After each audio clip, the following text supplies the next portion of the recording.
Like most of you, I think about the future a lot. And as a tech enthusiast, I think a lot about how we are living in an age of very fast technological advancements. Each day and each year, many technologies become more and more advanced, along with many new technologies popping up around the world. These new technologies have already changed many aspects of our world, from how we interact with other people to medical breakthroughs. It seems that every day we are getting closer and closer to a new tech becoming so huge that it might change the future of humanity. What is going on, everyone? I'm your host, Kevin Munoz. This is the Leo Podcast Tech Segments, where we talk about all things tech. This is today's free episode. If you want early access to episodes and today's bonus episode, you can find that right now on our patreon.com/latinoamericaneo. And if not, then enjoy this one. For today's tech segment, we're going to be talking about the technological singularity, defined as a hypothetical point in time at which technological growth becomes uncontrollable and irreversible, resulting in unforeseeable changes to human civilization. Whether it's through artificial intelligence or brain-computer interface, we have no idea what will come from these technological advancements. So stick around and enjoy today's episode on the Leo Podcast.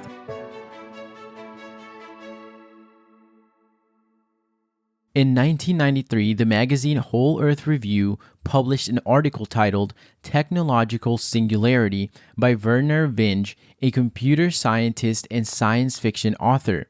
Vinge imagined that future information networks and human-machine interfaces would lead to novel conditions with new qualities where a new reality rules. But there was a trick to knowing singularity. Even if one could know that it was imminent, one could not know exactly what it would be like. It could be amazing or apocalyptic, but we cannot know the details for sure. Since then, the idea of the singularity has expanded to cover a broad number of visions of apocalyptic changes and technological salvation, not limited to Vinge's parameters of information systems. For example, a version by the inventor and visionary Ray Kurzweil emphasizes biology, cryonics, and medicine, including nanomedicine, where in the future we will have the medical tools to banish disease and disease-related death.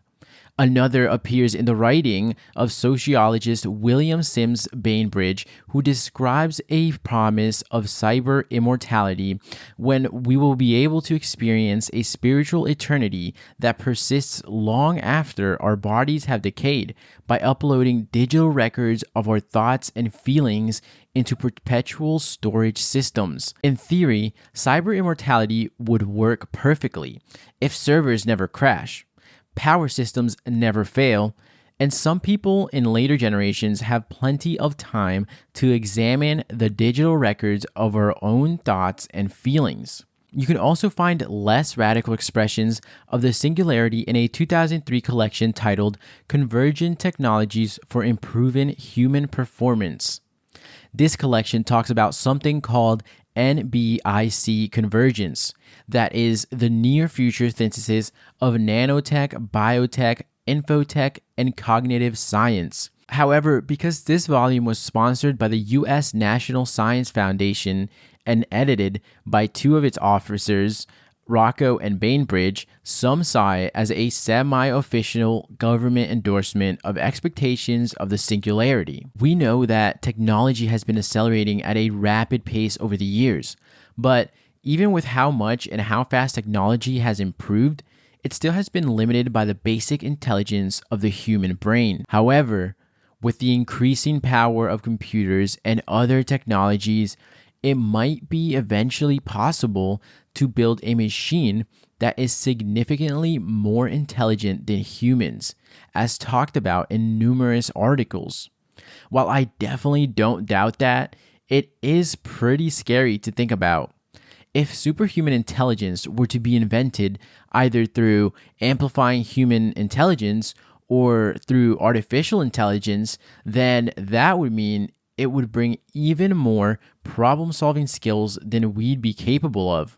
I mean, think about it this way, right? If an AI was created with engineering capabilities that matched or even surpassed those of its human creators, then that means it would have the ability to improve its own software and hardware, or even design an even more capable machine. This new, more capable machine would then go on to design a machine with even greater capability. This type of cycle of self-improvement would repeat at a rapid pace that after many iterations, such AI would far surpass human cognitive abilities. Don't go anywhere. We'll be right back after this break. You're listening to the Leo Podcast. I'm Kevin Munoz.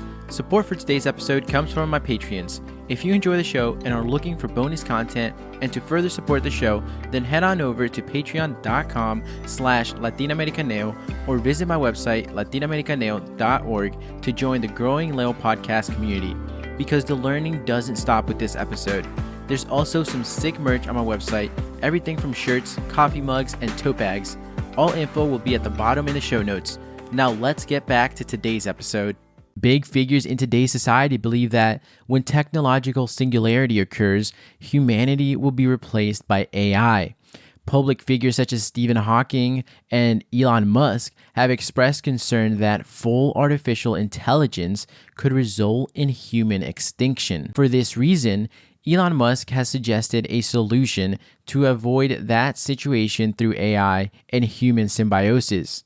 We all know Elon Musk for Tesla, but he also has a company called Neuralink, which you might have been hearing a lot about lately. They are currently developing brain-computer interfaces that supposedly will help us merge the human mind with AI in a possible future. You might have heard of Neuralink from April last year when they claimed that monkeys could play Pong, a computer game using just their minds, when it released a video of Pager, a male macaque moving a cursor on screen without using a joystick to do so. Or maybe you heard of Neuralink from recent news where they've acknowledged that monkeys died as part of its testing procedures, but denied allegations of animal cruelty. Neuralink is just an example of how technology is rapidly changing around us.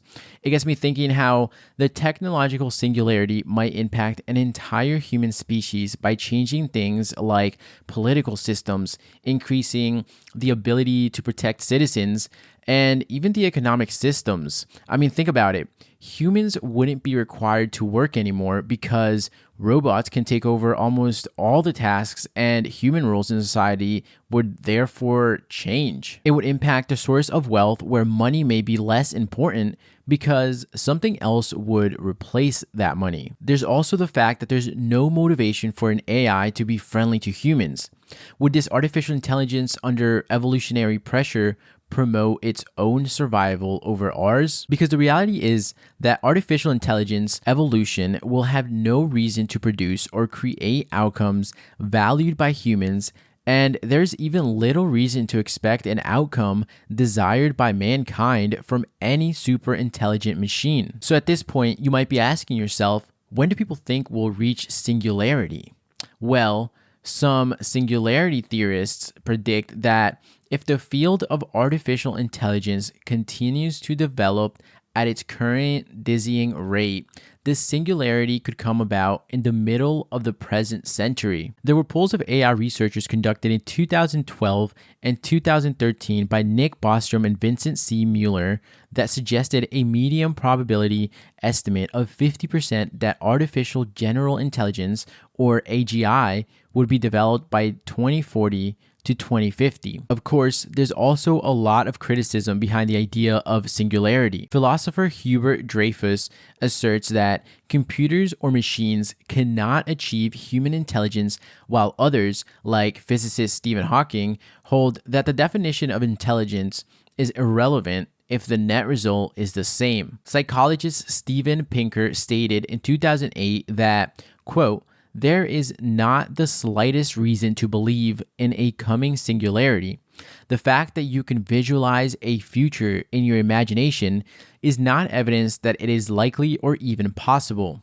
Look at domed cities, jetpack commuting, underwater cities, mile-high buildings, and nuclear-powered cars, all staples of futuristic fantasies when I was a child that have never arrived. Sheer processing power is not a pixie dust that magically solves all your problems. End quote. One thing is certain though, and that is that the unprecedented new technologies will continue to arise, and maybe they will even synthesize with each other. But it is not inevitable that the changes they create will be apocalyptic. The idea of singularity is a powerful inspiration for people who want technology to deliver a new spiritual and material reality within their lifetimes. It is a vision flexible enough that each person who expects singularity can customize it to his or her own preferences. Some superhuman AI agents might be created to benefit humankind. Some might go rogue. The singularity presents both an existential threat to humanity and an existential opportunity for humanity to transcend its limitations. We need to imagine both possibilities if we want to bring about a better outcome. That's all for today on the Leo Podcast. I'm Kevin Munoz, and for those of you on Patreon, I'll see you in the bonus episode. Otherwise, I'll see you in the next episode. And as always, feel free to send me a message with your thoughts or with any interesting topic that you'd like to see covered. Thank you for listening to today's episode. If you enjoyed it, please share it with a family or a friend and rate it 5 stars on Apple Podcasts and Spotify. It helps tremendously in order to bring more awareness and educational resources to our community. For more information and to stay up to date with what I'm doing, you can follow me on Instagram at Latinoamericaneo. And if you need more information and resources, you can visit my website, latinoamericaneo.org. I'm Kevin Munoz. This has been the Leo Podcast, and I'll see you next time.